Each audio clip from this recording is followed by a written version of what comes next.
Hello everybody, Nigel with you, Nigel's Modelling Bench. Welcome back to the channel, and here we are now with pack 75 of the Lancaster bomber. So this is the Dambuster version, as you probably know. So in pack 75 we are going to start putting together some cowlings for the fourth engine. So this is the fourth time we've done this, so that's those parts in there are going to be, and then in part 76 we're going to be doing the other half. So we can see in here, we'll have a look at the magazine as we always do. So here we have the port engine nacelle. We've got the flame shroud there, and then we've got the air intake and another air intake there. So here we are with the build. And then looking in the magazine, the Junkers U-87 dive bomber with screeching sirens is the aircraft most associated with the German terror tactics of blitzkrieg warfare. And yeah, big old beast it was as well. So there we go. And then the V1 and the V2, we're concentrating on German stuff this month by the look of it. So we've got the, there's the V1, there's the V2. And you can see there's coming down to hit a city. And as you can see here, this is the production complex at Nordhausen. Was a vast underground facility consisting of 69 galleries, 5 factories and 2 assembly lines, one for V2s, the other for V1s. Built by slave labour, it was captured by US forces in April 1945. So there we are. And then coming over the page here, Bomber Command feature films. When it comes to feature films, the sterling exploits of Britain's Bomber Command have been rather poorly served. And there we can see Richard Todd. He fought in the parachute regiment during World War II. I didn't know that. So there we go. And then pack 76 is going to be the other side of the engine. So here we go, pack 76 we have here. So we'll open this one up, get the parts out. So there's pack 76. I've got the magazine.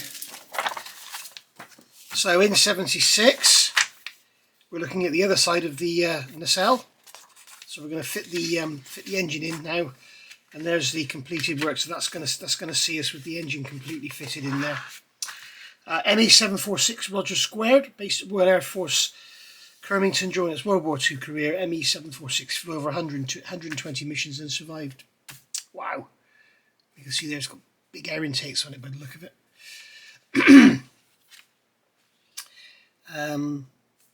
There's the crew there. Photographed at the war's end. By May 1945, the aircraft sported both DSO and DFC ribbons on its fuselage. Robert Ritter von Greim, the World War I fighter ace and later commander of the Luftwaffe, who ultimately took his own life following the fall of the Third Reich. Wow. And there we can see there's an ME-262 there. By the spring of 45, despite the introduction of such innovative aircraft as the Messerschmitt ME-262, the Luftwaffe had been defeated, and Grime's appointment as its chief was irrelevant.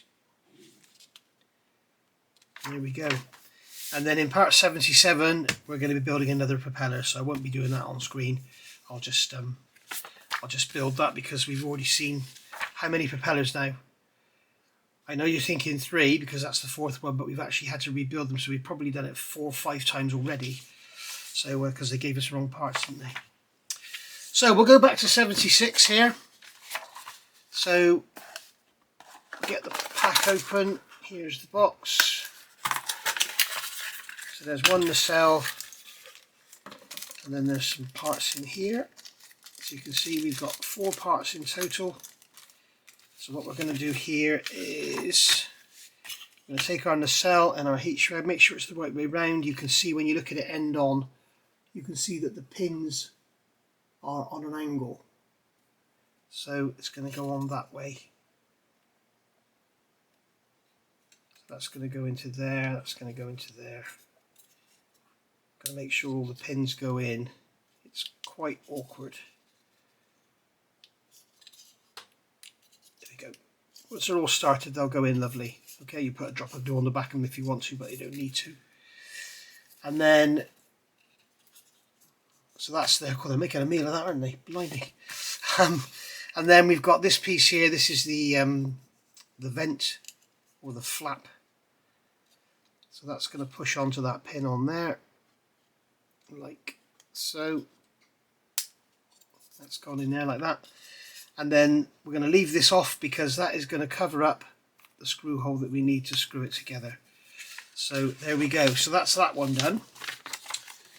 And then in 76, sorry, did I say 75? 76. That was 75. This is 76 now. So we've got this one here. So we've got the other side. We've got a bag of bits and we've got a bag of screws. So I'll come into here and we're going to do the same on this one as we did on the other one. So, oh, come on. It's a tight one, it doesn't want to open. Blimey. Right. So once again, we'll fit the flame dampener. Make sure it goes in the right way. Make sure the holes all align.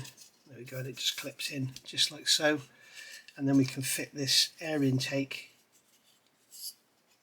into there, like so. It just pushes in. Okay, and then we're going to take our engine from pack 74, and this is going to slot. This is where we get problems with the exhaust, isn't it? I'll go in there. Okay, so that's just going to sit in there, and that bulkhead, there's grooves here, you can see that the bulkhead will sit in, and then this will, make sure the wire doesn't get trapped, this will go in like so. Get the bulkhead aligned, get the exhaust to go in their holes, which can be a little awkward, and we want that pin to go in the hole in that flap. Tweezers, just going to push that back a touch.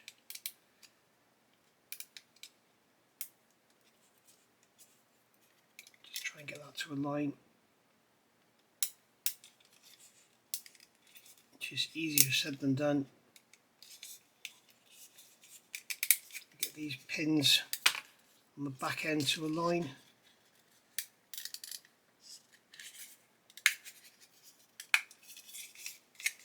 See, it's all quite a snug fit.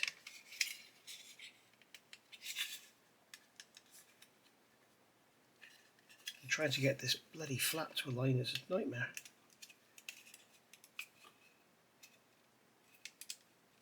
Come on, go in.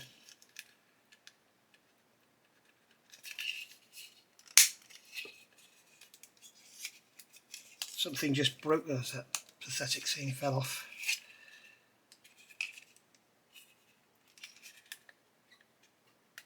Something I don't understand with this model is these engines are all built up, they're all way undersized, and they're all completely covered. So God, that will not go in there. So let's just pull it apart. Oh dear.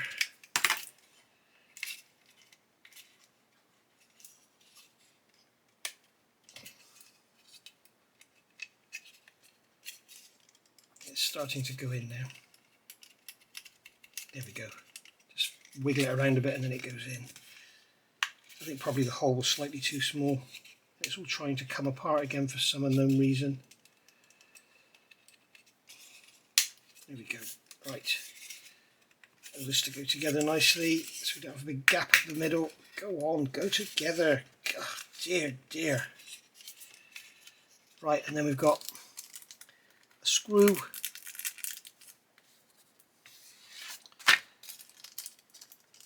I love the way they stretch these instructions out. They make it, 4 pages to cover 2 parts. So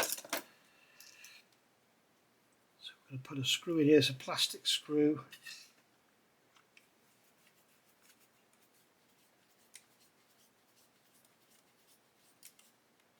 So that's just going to hold that together, and then we can put this air intake on. And that will cover up the screw hole, just like so. And there we are, that's that together. And then we can put the intake on the front, just like so. Don't glue anything because you've got to take it apart again if the motor doesn't spin or anything. And then this piece here is going to go on the back. And that will help to lock it all together.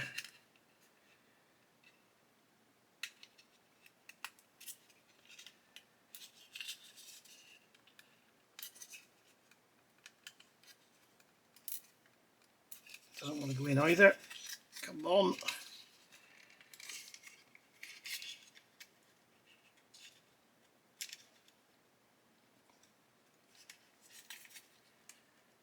Nope, it looks like that pin is too big to go into that hole, is it? Let's grab my tweezers just to get a bit of extra leverage on it. There we go. It's all tight fits, but that's how you want it, so that it stays together. And there we go. There's our engine ready to be fitted to the wing. So I'll see you next time for pack 77. And we'll go through the magazine, but I'm not going to cover building another propeller. So in the next video, we'll probably look at 77 and 78.